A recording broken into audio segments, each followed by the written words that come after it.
Thursday. Bonjour à tous. Voilà, on est rentré dans les Landes.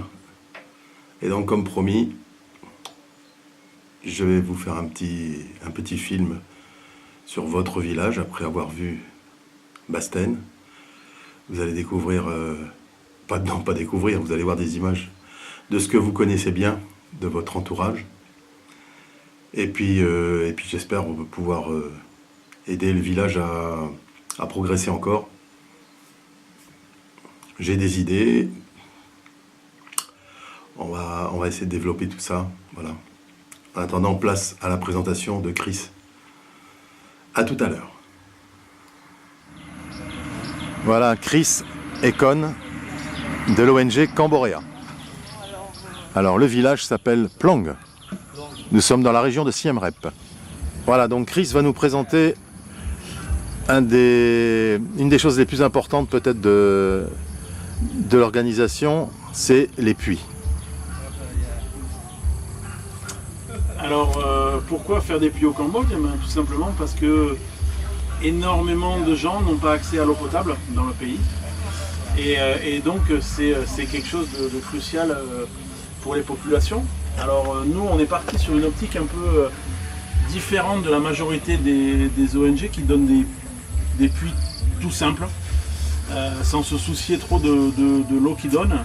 Nous, l'eau qui sort de nos puits est potable, elle est testée en laboratoire. On utilise les meilleurs matériaux qu'on puisse utiliser, tout en étant le plus simple possible pour limiter le coût du puits en lui-même. Voilà. Donc on creuse les puits à la main. J'emploie quelqu'un qui est un professionnel qui fait des puits depuis plus de 20 ans maintenant. Et allié à ma façon de faire, on a réussi à faire quelque chose de très correct qui correspond bien aux besoins du terrain. Voilà, tout simplement. Alors on ne fait pas un puits par famille, nous on fait un puits par hameau. Hein, parce que par famille ça reviendrait trop cher. Et puis parce que les gens aussi il faut aussi les pousser à aller chercher un peu l'eau. Il ne faut pas non plus tout leur mettre dans la bouche, on va dire. Genre par exemple, nous les gens payent un peu hein, pour qu'on fasse un puits chez eux. On demande à chaque famille qui a autour du puits, en général 4-5, de donner 10 kg de riz et un peu on leur donne une enveloppe où ils mettent un peu d'argent dedans. Où il n'y a que moi qui sais combien ils ont mis, hein, mais ça leur permet de s'approprier le puits et d'en être un peu plus responsable. Et cet argent sert à aider les autres personnes de la communauté. Voilà, tout simplement. Donc moi je t'aide, toi tu aides quelqu'un.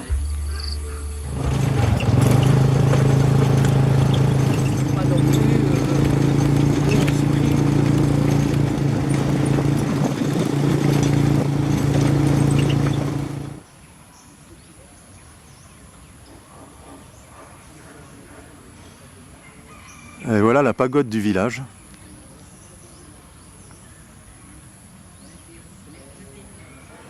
Voilà, nous allons même entrer dans la pagode.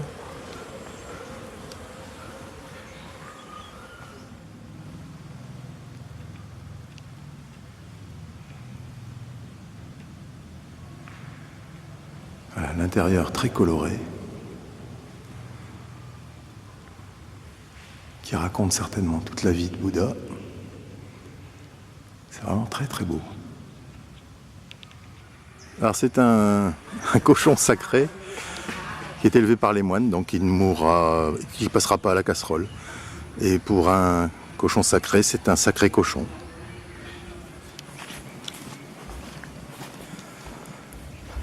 Alors là, nous avons les deux plus vieilles maisons du village. 75 et 85 ans. Là, nous sommes vraiment au cœur du village cambodgien.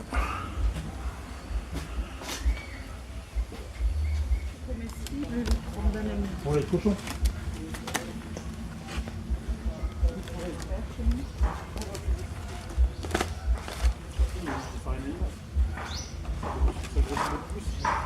Bonjour. Bonjour. Mais quand tu t'as filmé là Bonjour. Bonjour. Nói Việt. Đây bonjour, chúng ta chào bonjour. Bonjour.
Bon, Chris, on est où ici?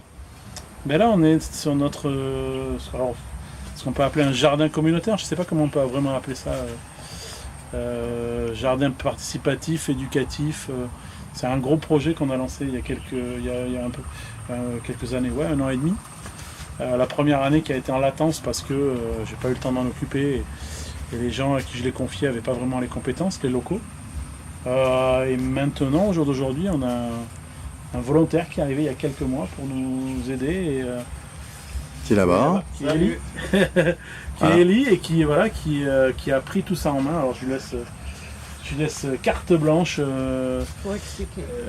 Non, pour expliquer, non, pour faire tout ce qu'il veut ici. Ah oui, d'accord. Voilà, c'est un projet pour lutter en gros contre la malnutrition qui est très présente dans les villages ici. Et évidemment aussi pour ramener un peu de biodiversité, des choses comme ça, et la préservation de l'environnement et tout ça. Donc on va faire pousser des légumes ici dans un esprit agriculture biologique paysanne, en alliant quelques idées de... Voilà, donc c'est pour en gros lutter contre la malnutrition. Donc le projet est très simple, on va sélectionner quelques familles un peu sensibles du village, parmi les plus modestes, hein, tout simplement. Hein. Et on va les amener dans ce jardin, on va leur montrer qu'avec des moyens très simples, un minimum de temps, on peut faire pousser énormément de choses. On va leur montrer comment faire pousser au mieux pour avoir un bon rendement. Et après, on va les aider à mettre en place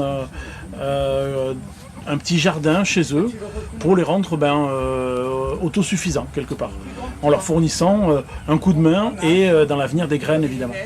Donc voilà, Ellie qui s'occupe des plants dont a parlé Chris. Donc lui il va nous détailler un petit peu plus ce qu'il fait là sous la moustiquaire ou la protection. Voilà. Là on a commencé à planter des arbres parce que le terrain il est assez dénudé en matière d'arbres. Donc voilà, il y a plein de sortes d'arbres par ici. Et quelques petits buissons productifs aussi. Donc voilà, le but étant de reboiser, de faire de l'ombre, de faire aussi de la matière verte qu'on pourra utiliser dans les composts ou pour le paillage, tout ça. Donc il y a plusieurs buts là-dedans, il y a des fruitiers. Voilà. Tu peux donner. Donc voilà le premier jardin communautaire sur une surface d'à peu près 1 hectare, et là on va retrouver donc par la suite Le jardin s'étendra jusqu'au bout, là-bas, à la rangée des arbres. On est en train d'acheter le terrain qui est là-bas derrière. On va pousser la clôture et au final il y aura 1400 mètres carrés de potager. Donc comme vous a expliqué un peu Elie, ça va mélanger évidemment culture de légumes, puisque c'est ce qui est important pour nous, avant tout nourrir les gens et de bien nourrir les gens, donc des légumes nutritifs, la patate douce, les haricots, les pois, des choses comme ça. Mais pour ça, on va aussi allier évidemment des arbres, hein, et des fleurs, puisque c'est la base de l'agriculture. Au jour d'aujourd'hui, il faut recréer ce qui était dans la nature pour que chaque plante cède les unes les autres. Voilà. Et c'est ce qu'on veut montrer aux gens et ce qu'il faut dans l'esprit qu'ils veulent partir. Et surtout sans pesticides et sans produits chimiques. Voilà, nous étions là-bas au départ pour le jardin communautaire. Et ici, dans cet espace, Chris va vous expliquer ce qui va se passer dans le futur. Alors voilà, on est en train d'essayer de récolter des fonds pour pouvoir acheter cette première parcelle qui est ici, hein, donc qui sera directement raccordée à notre jardin communautaire. Et cette parcelle où on voudrait construire la première école primaire du village, puisque notre village pour l'instant n'a pas d'école. Et cette école primaire qui serait directement reliée à notre jardin et qui servirait évidemment d'éducation aux enfants du village.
Voilà, donc nous sommes dans la salle de classe et Christophe va montrer aux enfants le petit film que j'ai fait sur Bastaine. Là, Con est en train de leur expliquer. Ils vont voir le village et moi en train de leur expliquer. Donc il fait la traduction. Ah, il leur explique déjà ce qu'est un ordinateur. C'est la première fois qu'ils en voient un, non? C'est leur premier ordinateur, non?